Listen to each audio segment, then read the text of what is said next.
इरादों में जितनी जान होगी, सफल कामयाबी की उतनी ही उड़ान होगी। नमस्कार, खबरें अब तक में आपका स्वागत है। मैं हूं आपके साथ पवन शर्मा। खबरें अब तक में आज कहानी बताएंगे एक ऐसी महिला की जो कर रही है अनोखा काम, और साथ में ही बताएंगे कैसे सियासी बादलों से तीर चलाने जा रही है उत्तर प्रदेश की सियासत की माहिर खिलाड़ी बसपा सुप्रीम मायावती।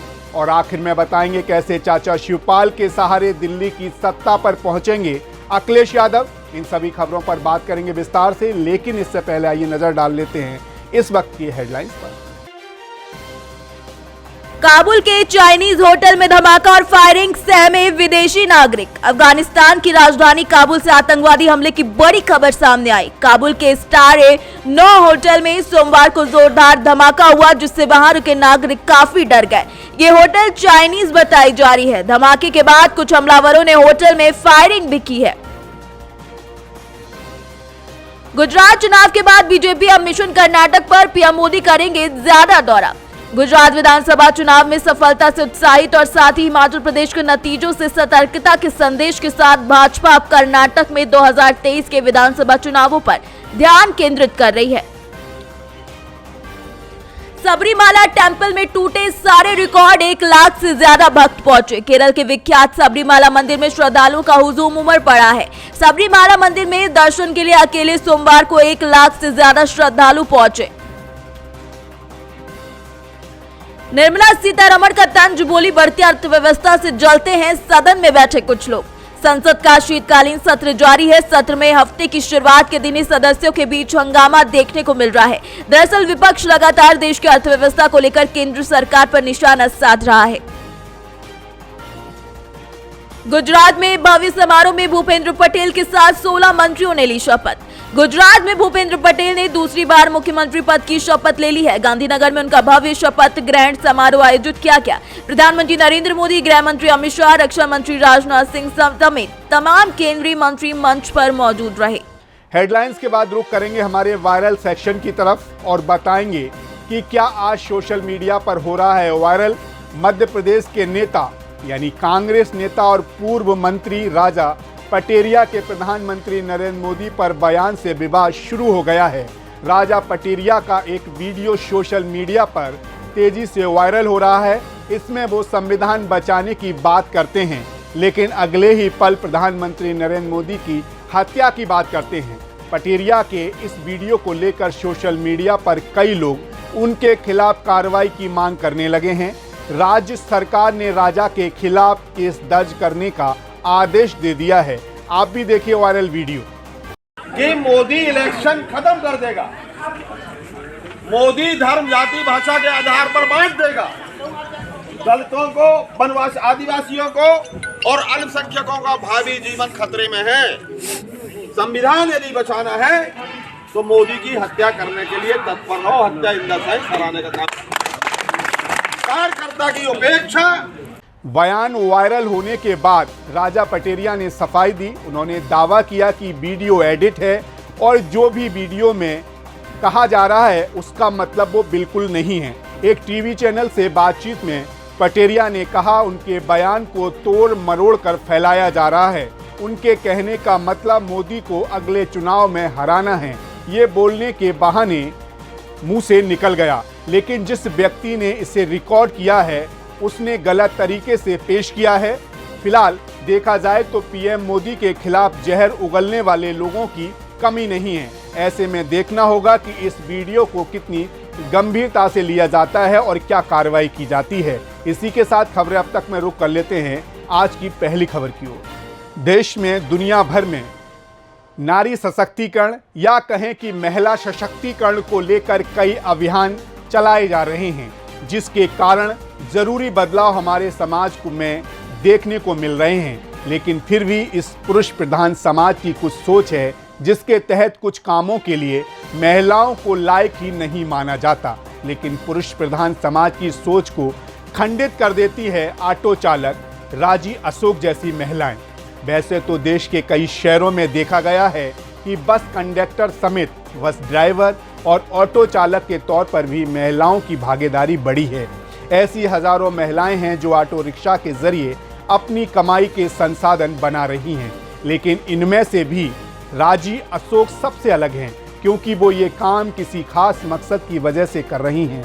तो चलिए आपको हमारी इस खास रिपोर्ट में दिखाते हैं कि आखिर क्या है वो खास मकसद हमारी इस खास रिपोर्ट में। नारी शक्ति का उदाहरण देने वाली ऑटो अक्का की कहानी, जो महिलाओं और बुजुर्गों को फ्री में उनकी मंजिल तक पहुंचाती हैं। देश की ये महिला ड्राइवर इंसानियत की पेश करती हैं मिसाल। उम्र 50 साल, पेशे से ऑटो रिक्शा ड्राइवर। कहानी जानने के बाद आप भी करेंगे सैल्यूट।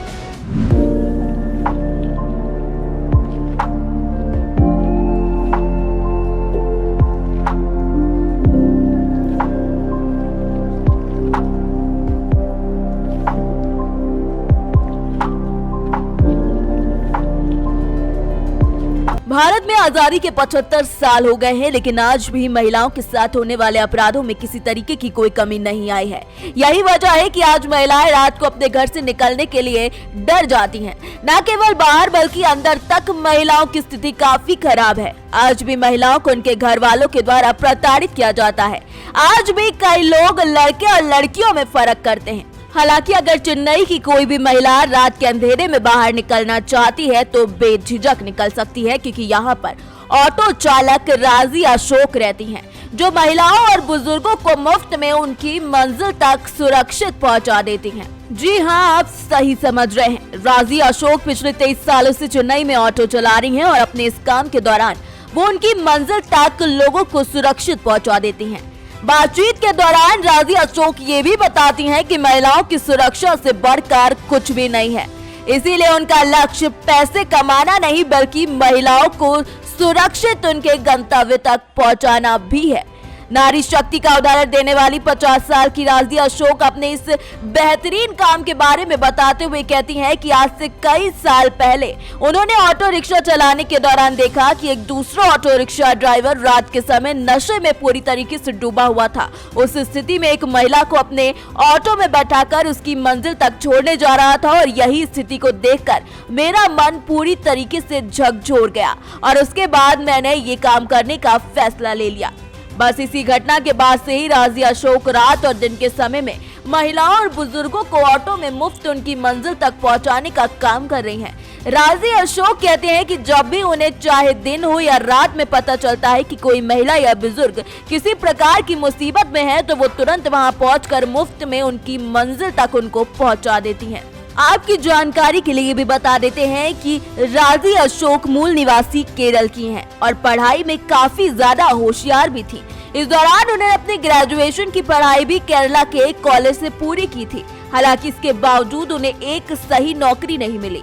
राजी अशोक कहती है कि वो एक सामान्य परिवार की रहने वाली थी। शुरू से ही उनके पिता उनकी पढ़ाई में पूरा ध्यान देते थे, इसीलिए वो ग्रेजुएट भी है, लेकिन सही नौकरी नहीं मिल पाई, जिसके बाद उन्होंने ये काम करने का फैसला किया और आज वो ये काम कर रही हैं और इस काम में काफी ज्यादा खुश हैं क्योंकि वो महिलाओं की मदद कर पा रही हैं। आज राजी अशोक ग्रेजुएट होने के बाद भी ऑटो रिक्शा चलाती हैं और अपनी सोच के चलते अपनी परिवार को आर्थिक रूप से मदद कर रही हैं और साथ ही साथ महिलाओं के लिए भी एक ऐसा काम कर रही हैं जो शायद कोई पैसे लेकर भी ना करता। राजी अशोक न केवल कई महिलाओं को नारी शक्ति का उदाहरण पेश कर रही हैं, बल्कि इसके साथ ही कई महिलाओं के लिए प्रेरणा स्रोत भी बन गई हैं। देखा जाए तो आप सभी ने ऐसे बहुत से लोगों के बारे में देखते या पढ़ते रहते होंगे जो किसी न किसी क्षेत्र में ख्याति पा चुके होते हैं या ऐसा कुछ कर रहे होते हैं जिसके कारण उन्हें हर तरफ सम्मान और प्यार मिलता है। ऐसी ही महिला राजी अशोक न केवल महिलाओं के लिए काम कर रही हैं बल्कि महिलाओं को भी आगे बढ़ने के लिए प्रेरित कर रही हैं। नारी सशक्तिकरण की अगर जीती जागती मिसाल कोई बन सकता है तो वो राजी अशोक ही हैं। सभी को उनसे प्रेरणा लेनी चाहिए और कमजोरी को ताकत बनाकर आगे बढ़ना चाहिए। इसी के साथ खबरें अब तक में हम रुख करेंगे अगली खबर का। इन दिनों उत्तर प्रदेश की राजनीति में सरगर्मियां खूब दिखीं। कोई नहीं दिखा तो वो थी एक समय पर उत्तर प्रदेश का सबसे बड़ा चेहरा मायावती। बहुत से लोग सोच रहे होंगे कि आखिर मायावती कहां गायब हैं, क्योंकि बहुजन समाज पार्टी यानी कि बसपा ने मैनपुरी लोकसभा, रामपुर और खतौली विधानसभा उपचुनाव में हिस्सा ही नहीं लिया। अब तक तीनों सीटों के नतीजे आ चुके हैं, तो उनसे भारतीय जनता पार्टी, सपा, रालोद के लिए भी नहीं बल्कि बसपा, उत्तर प्रदेश की सियासत में रुचि रखने वाले हर दल के लिए कोई ना कोई बड़ा संदेश निकला है। अब सवाल ये है कि उत्तर प्रदेश विधानसभा चुनाव में करारी हार से ही 2024 में होने वाले लोकसभा चुनाव की तैयारी में जुटी मायावती का मिशन 24 यानी मिशन 24 प्लान क्या है? आखिर गायब रहकर वो किस रण को जीतने की तैयारी कर रही हैं? इस सवाल का जवाब जानने के लिए देखिए हमारी एक खास रिपोर्ट। फिर सियासी मोड में जाग चुकी हैं मायावती। आजम पर नरम, सपा भाजपा पर गरम। आखिर मायावती की नजर कहां है? मुस्लिमों को साध कर कोर वोटर बैंक को जोड़ने की कोशिश। मायावती के निशाने पर है निकाय चुनाव। बहुजन समाज पार्टी प्रमुख मायावती अपने पुराने तेवर में लौटती दिख रही हैं। भले ही वो राजनीतिक मैदान में अब उस प्रकार से सक्रिय ना हो, लेकिन मतदाताओं तक एक संदेश पहुंचाने में तो सफल हो ही जाती हैं। यूपी चुनाव 2022 में मायावती चुनावी मैदान में नहीं उतरी, तब भी 12% से ज्यादा वोट हासिल कर उन्होंने दलित राजनीति में अपने प्रभाव को साफ कर दिखाया। हालांकि अब उनके दलित वोट बैंक पर कई दावेदार पनपने लगे हैं। भारतीय जनता पार्टी की ओर से दलितों के लिए किए जाने वाले कामों के आधार पर इस वोट बैंक पर अपना दावा जताया जा रहा है। वहीं भीम आर्मी चीफ चंद्रशेखर आजाद भी दलित वोट बैंक में सेंधमारी करने की कोशिश करते दिख रहे हैं। इन तमाम प्रयासों के बीच बसपा प्रमुख मायावती अपने पुराने वोट समीकरण को साधने की कोशिश करती दिख रही है। उत्तर प्रदेश की राजनीति में बहुजन समाज पार्टी दलित और मुस्लिम गठजोड़ के जरिए सत्ता की सीढ़ी चढ़ती रही है। अब एक बार फिर मायावती उसी समीकरण के सहारे 2024 के लोकसभा चुनाव में पार्टी की नैया पार लगाने की कोशिश करती दिख रही हैं। हालांकि इससे पहले नगर निकाय चुनाव 2022 बसपा के लिए परीक्षा साबित हुई। इसमें सफलता के जरिए समाजवादी पार्टी और भाजपा को संदेश देने का प्रयास मायावती कर रहा है। अगर आप मायावती के हमलावर तेवर देखते हैं तो आपको साफ महसूस होगा कि उनका अटैक समाजवादी पार्टी पर ज्यादा है। भारतीय जनता पार्टी भी निशाने पर है, लेकिन उनके सुर आजम खान को लेकर नरम रहते हैं। बसपा ने इस साल उपचुनाव में मैदान में अपनी दखलंदाजी नहीं दिखाई। यूपी विधानसभा चुनाव 2022 के बाद अब तक 6 उपचुनाव हो चुके हैं। इनमें से केवल एक उपचुनाव के मैदान में बहुजन समाज पार्टी का उम्मीदवार नजर आया। यूपी चुनाव 2022 के बाद आजमगढ़ से सांसद अखिलेश यादव और रामपुर से सांसद आजम खान ने लोकसभा की सदस्यता छोड़ी थी, जिसके बाद उपचुनाव हुए। इसके अलावा गोला गोकरणनाथ विधानसभा सीट पर भाजपा विधायक अरविंद गिरी के निधन के बाद उपचुनाव हुआ। रामपुर विधानसभा सीट पर सपा विधायक आजम खान की सदस्यता और खतौली विधानसभा सीट पर विक्रम सिंह सैनी की सदस्यता जाने के बाद उपचुनाव हुआ। वहीं मैनपुरी लोकसभा सीट पर सपा संस्थापक मुलायम सिंह यादव के निधन के बाद उपचुनाव हुआ। इन उपचुनाव में केवल एक आजमगढ़ उपचुनाव में मैदान में ही बहुजन समाज पार्टी पूरे दमखम के साथ उतरती नजर आई। आजमगढ़ लोकसभा सीट से बसपा ने शाह आलम उर्फ गुड्डू जमाली को चुनावी मैदान में उतारा था। असर ये रहा कि सपा के गढ़ में भाजपा ने सेंधमारी कर दी। भाजपा उम्मीदवार दिनेश लाल यादव निरहुआ ने सपा के धर्मेंद्र यादव को हरा दिया। बसपा ने रामपुर सीट पर आजम खान के लिए कोई उम्मीदवार नहीं उतारा। गोला गोकरणनाथ विधानसभा सीट पर बसपा चुनावी मैदान में नजर ही नहीं आई। इस तरीके से उसका इतिहास काफी ज्यादा डगमगाता रहा। लेकिन अब एक बार फिर से मायावती ने मुस्लिमों को साध कर वोट बैंक को जोड़ने की कोशिश शुरू कर दी है। बसपा प्रमुख मायावती की नजर मुस्लिम वोट बैंक पर है। यूपी चुनाव 2022 के बाद से वो इस वोट बैंक को साधने की कोशिश में लगी हुई हैं। आजम खान के जेल में रिहा होने के मुद्दे को लेकर मुस्लिमों पर कार्यवाही मायावती ने हर मुद्दे पर खुलकर बात की। दरअसल यूपी चुनाव में बसपा का प्रदर्शन काफी खराब रहा था। पार्टी केवल एक विधानसभा सीट पर जीत दर्ज कराने में कामयाब रही थी। मायावती के सामने चुनौती पार्टी को एक बार फिर से अब खड़ा करने की है, लोगों के बीच स्वीकार्य बनाने की है। ऐसे में बसपा प्रमुख मुस्लिम मतदाताओं को रिझाने में जुट गई है। फिलहाल अब मायावती का निशाना नगर निकाय चुनाव है। मायावती के निशाने पर नगर निकाय चुनाव काफी प्रमुखता से दिख रहा है। निकाय चुनाव के जरिए वो बसपा को रूट लेवल पॉलिटिक्स में स्थापित करने की कोशिश कर रही हैं। इसमें उन्हें दलित वोट बैंक के साथ साथ मुस्लिम वोट बैंक की भी जरूरत होगी। नगर निकाय चुनाव 2017 में 16 नगर निगमों में से 2 नगर निगम पर बसपा का कब्जा हुआ था, वहीं 14 पर भाजपा जीती थी। मायावती की कोशिश इस आंकड़े को बढ़ाने की है। अगर ऐसा होता है तो अपने वोट बैंक को बड़ा संदेश देने में मायावती कामयाब भी हो जाएंगी। वो दलितों के साथ मुस्लिम वोट बैंक को जोड़कर भाजपा से नाराज होने वाले वोट बैंक को एक बड़ा संदेश दे सकेंगी कि बसपा एक ताकत के रूप में खड़ी है। अभी इस तरीके का संदेश केवल सपा देती दिख रही है। इस वजह से यूपी चुनाव 2022 के बाद यूपी के विपक्षी दलों के केंद्र में केवल अखिलेश यादव ही दिख रहे हैं। लेकिन मायावती अब इस धारणा को तोड़ना चाहती हैं और एक बार फिर से यूपी की एक मजबूत विपक्ष पार्टी बनाना चाहती हैं। देखा जाए तो अब बसपा की चुनौती 2024 से पहले जितना जल्दी हो सके उस तरफ छिटक गए अपने बेस वोटरों को वापस जोड़ने की है। इसके साथ ही मुस्लिम मतदाताओं में अपनी साख को मजबूत करना भी प्राथमिकताओं में शामिल है। मायावती पिछली विधानसभा चुनाव के बाद मुस्लिम वोटरों को ये समझा पाने में असमर्थ रहीं कि उत्तर प्रदेश में बीएसपी ही वो पार्टी है जो भारतीय जनता पार्टी को हरा सकती है, इसीलिए सपा को वोट देने का कोई फायदा नहीं है। उधर समाजवादी पार्टी लगातार बीएसपी को भारतीय जनता पार्टी से मिलीभगत करने वाली पार्टी बता रही है। ऐसे में अब आगे ये देखना दिलचस्प होगा कि मायावती कैसे 2024 में अपना दमखम वापस दिखाती हैं और उन वोटरों को वापस लाती हैं जो सेंधमारी का हिस्सा बन उनके खाते से खिसक गए हैं या कट गए हैं। इसी के साथ खबरें अब तक में रुक कर लेते हैं अगली खबर का, जो कि उत्तर प्रदेश से है। उत्तर प्रदेश में उपचुनाव के परिणाम आने के बाद से ही शिवपाल यादव का कद बढ़ने जा रहा है। मैनपुरी उपचुनाव की जीत और उसके बाद समाजवादी पार्टी में उनकी पार्टी के विलय से समाजवादी पार्टी में उन्हें बड़े रोल की चर्चा जोरों पर है। अब चाचा शिवपाल को अखिलेश यादव बड़ी जिम्मेदारी दे सकते हैं। उन्हें 2 पदों की जिम्मेदारी दिए जाने की बात चर्चा में है। दरअसल समाजवादी पार्टी में शिवपाल यादव की पार्टी के विलय के बाद उनके लिए किसी बड़े पद की तलाश पार्टी में की जा रही है। वहीं सपा प्रमुख के बयानों पर गौर करें तो वे 2024 के लोकसभा चुनाव में कन्नौज से लड़ सकते हैं। ऐसे में सूत्रों के अनुसार पार्टी उन्हें उत्तर प्रदेश विधानसभा में नेता विपक्ष बनाने पर भी विचार कर रही है।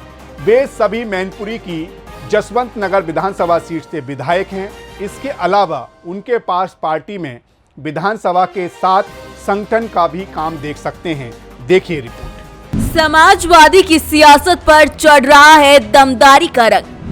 फिर से दम भरने लगी है बेजान पड़ी पार्टी। चाचा भतीजे की रार हुई खत्म, साथ भरी सियासी हुंकार। क्या चाचा भतीजे की जोड़ी यादव लैंड में करा पाएगी समाजवादी पार्टी की वापसी? यूपी में अभी कुछ दिनों पहले ही उपचुनाव हुए और इस उपचुनाव में वो देखने को मिला जो सियासत में कभी कभार देखने को मिलता है। सबसे खास था मैनपुरी उपचुनाव, जहां अखिलेश यादव ने अपनी पत्नी डिंपल यादव को उतारा था, तो वहीं उनका साथ देते उनके चाचा शिवपाल यादव नजर आ रहे थे। बीते कई दिनों पहले से ये खबरें थी कि शिवपाल यादव और अखिलेश यादव के बीच कुछ भी ठीक नहीं है, लेकिन नेताजी की मौत के बाद से ये सियासी समीकरण बदलते नजर आए और उसके बाद यूपी उपचुनाव में मैनपुरी सीट से डिंपल यादव की जीत ने ये समीकरण पूरी तरीके से बदल दिए और एक बार फिर से शिवपाल यादव और अखिलेश यादव साथ आ गए। मैनपुरी में एक बड़ी जीत के बाद शिवपाल यादव और अखिलेश यादव के साथ आने का फायदा जितना समाजवादी पार्टी को मिल रहा है, तो ऐसे में सवाल उठ रहा है कि क्या उसका असर बीजेपी की तैयारी पर भी पड़ेगा? ये बड़ा सवाल है। मैनपुरी की जीत के बाद दोनों ही एक लंबी पारी खेलने का ऐलान कर चुके हैं और प्रसपा का पार्टी में विलय हो चुका है। इस विलय के बाद पार्टी के कार्यकर्ता उत्साहित हैं और उम्मीद कर रहे हैं कि यादव लैंड में पार्टी की वापसी होगी। तो वहीं राजनीतिक गलियारों में इस बात की भी चर्चा है कि शिवपाल का राजनीतिक भविष्य क्या होगा, जो लंबे समय से उपेक्षा का शिकार होते रहे हैं। शिवपाल यादव जसवंत नगर से विधायक है और उनकी पार्टी का कोई भी सक्रिय सदस्य फिलहाल समाजवादी पार्टी में किसी पद पर नहीं है। शिवपाल यादव की वापसी समाजवादी पार्टी को यादव लाइन में बड़ा फायदा पहुंचाने के लिए हो सकती है, जहां यादव वोटों का प्रभाव है और पुराने नेता अभी भी मुलायम सिंह यादव के दौर से जुड़े हैं, जो हालांकि समाजवादी पार्टी में अपने आप को उपेक्षित महसूस करते थे। शिवपाल यादव ऐसे कार्यकर्ताओं को साधने का तो काम करेंगे ही, बल्कि कन्नौज समेत आसपास की 1 दर्जन जिलों में पार्टी में जान फूंकने की कोशिश भी जरूर करेंगे। वहीं दूसरी तरफ समाजवादी पार्टी ने रामपुर उपचुनाव में हार का ठीकरा बीजेपी के प्रशासनिक दुरुपयोग पर फोड़ दिया है। अखिलेश यादव ने हाल ही में सीधे तौर पर बीजेपी पर रामपुर चुनाव में सपा को हराने का आरोप लगाया है और दोबारा चुनाव कराने की मांग की है। सपा प्रवक्ता फरुखुल हसन चांद ने कहा कि बीजेपी ने जिस तरीके से 3 उपचुनाव में सत्ता शासन का दुरुपयोग किया है वो किसी से छुपा नहीं है और रामपुर में भी यही हुआ है। वहीं सपा के आरोप पर बीजेपी का पलटवार भी हुआ है, जहां अखिलेश यादव की राजनीति का अपरिपक्वता करार दे दी गई है। बीजेपी प्रवक्ता मनीष शुक्ला ने कहा कि अखिलेश यादव का रामपुर पर आरोप बिल्कुल बेबुनियाद है। अगर मैनपुर और कतौली जीत गए तो प्रशासन और ईवीएम ठीक, लेकिन रामपुर में प्रशासन ने हरवा दिया। ये कहना अखिलेश यादव की राजनीतिक अपरिपक्वता को दिखाता है। संवेदना का वोट बार बार नहीं मिलता।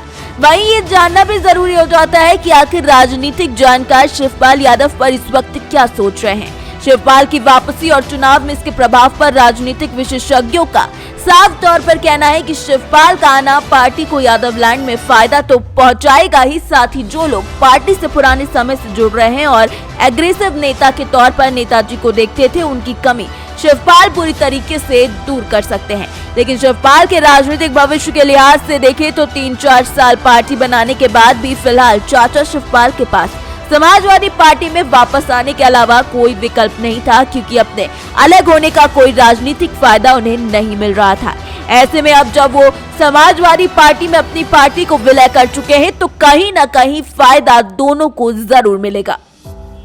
देखा जाए तो ये तय हो गया है कि उत्तर प्रदेश में बाई इलेक्शन ने समाजवादी पार्टी को नए तरीके से सियासी पिच पर उतरने की राह दिखा दी है और शायद समाजवादी पार्टी के मुखिया अखिलेश यादव इस दिशा में आगे बढ़ने का मन भी बना रहे हैं। मिशन फतेह 2024 उत्तर प्रदेश में सपा और भारतीय जनता पार्टी दोनों का ही टारगेट होगा। सबको पता है कि दिल्ली की राह बाया उत्तर प्रदेश ही जाती है। इन तीनों सीटों पर उपचुनाव के नतीजे आने के बाद ही काफी कुछ बदल गया है। पूर्व मुख्यमंत्री अखिलेश यादव दिल्ली की राजनीति करना चाहते हैं और ये चर्चा ऐसे ही नहीं हो रही है, इसके पीछे लॉजिक भी नजर आ रहा है। दिल्ली में नेताजी की नामौजूदगी अखर रही है। उस वैकेंसी की भरपाई तो शायद मुमकिन ना हो, मगर विकल्प अखिलेश यादव हो सकते हैं। तो ये तो थी खबरें अब तक की आज की कुछ खास खबरें, लेकिन जाते जाते एक बार फिर आपसे कुछ बात बताना चाहता हूँ, कुछ बात कहना चाहता हूँ। आजकल दुनिया बदल गई है, ऐसे में आप अपने बच्चों का कितना ध्यान रखते हैं? कभी आपने सोचा है? घंटों हाथ में मोबाइल और पढ़ाई का बहाना। पिछले कुछ समय में ये तस्वीरें करीब हर घर की हैं। बच्चे पढ़ाई के नाम पर इंटरनेट का नशा करने लगे हैं। उन्हें आदत लग गई है ऑनलाइन गेमिंग की। इंटरनेट का क्रेज लड़के लड़कियों पर इस कदर हावी है कि वो अपने माता पिता से झूठ बोलने लगे हैं। कभी कमरे में छुपकर, कभी दोस्तों के घर पर, कभी कहीं, और इंटरनेट का फ्री फायर गेम बच्चों की सबसे बड़ी पसंद बनता जा रहा है। लेकिन यही गेम कई तरह से बच्चों को अपराध की दुनिया में धकेल रहा है। फ्री फायर गेम में चैटिंग के जरिए बच्चे अनजान लोगों से दोस्ती कर रहे हैं और इसीलिए अपराध बढ़ते जा रहे हैं। कहीं लड़की की न्यूड फोटो अपने ही पिता को भेज देते हैं, तो कहीं बच्चे घर से चोरी कर रहे हैं, तो कहीं फ्री गेम की वजह से कोई सुसाइड भी कर रहा है। ऑनलाइन गेमिंग आजकल बच्चों को बेहद छोटी उम्र में ही शुरू कर देते हैं। स्कूल, ट्यूशन, डे केयर जैसी जगह से बच्चे एक दूसरे से गेमिंग के बारे में जानते हैं और समझते हैं और फिर वो उसे खुद खेलना चाहते हैं। 10 से 18 साल की उम्र के बच्चे फ्री फायर जैसे गेम के चक्कर में सबसे ज़्यादा फंसते हैं। इसीलिए ज़रूरी है कि आप बच्चों की एक्टिविटी पर ध्यान दें। अगर बच्चा होमवर्क करने के लिए आपसे मोबाइल मांगता है तो ये ध्यान रखें कि वो होमवर्क ही कर रहा है या कुछ और बच्चों की दोस्ती किसके साथ हो रही है, किससे बात की जा रही है, किस विषय पे बात की जा रही है, इस पर ध्यान दीजिए। ज़्यादातर मामलों में दोस्तों के साथ ही बच्चों को इस तरह के गेमिंग की लत लग जाती है। इसीलिए अब अलर्ट हो जाना, वरना आपको और आपके बच्चों दोनों को परेशानी हो सकती है। फिलहाल इसी के साथ मुझे यानी पवन शर्मा को दीजिए इजाजत और आप बने रहिए सी न्यूज़ भारत के साथ। हर खबर आपके साथ, आपके हाथ।